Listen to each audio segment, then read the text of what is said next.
When you cross the border into New Brunswick, there's nobody here to welcome you anymore.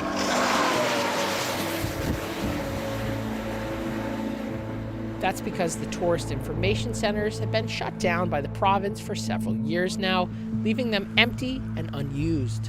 But it hasn't always been that way. Come to the sea, New Brunswick and me. Once visitors are lured here, the province tries to treat them right.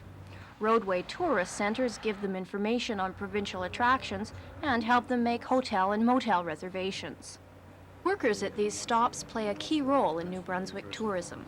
In a time before internet and cell phones, these centers offered a lifeline for tourists. People are traveling, they need information. And where would you go to get information? If you didn't have somebody to talk to and get some tips, you need a hotel, you need to see the place, what would you do? But the province has taken a more digital approach to tourism as visitor numbers to centers like this have dwindled. Some municipalities still have their own tourist information centers, but they're not right along the highways. This one here in Woodstock, right on the main border, was sold off for government surplus and is back up for sale once again. And in St. John, a municipally owned visitor center that sits empty was listed as city surplus last summer. The city says there's potential to develop the property, but won't give any details. But what seems more likely is that the days of tourism promotion at both of these locations is long gone. Tourism agencies for both Woodstock and St. John say that they simply have no interest in either property. But the province wants to get out of the tourism business here.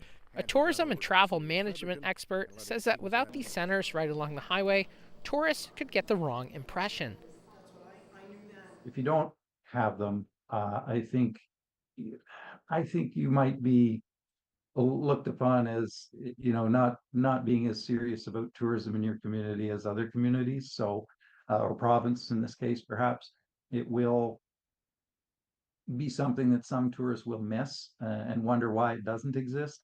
Sheehan says that although tourism budgets are oftentimes tight, figuring out a way to engage with tourists in person is still important.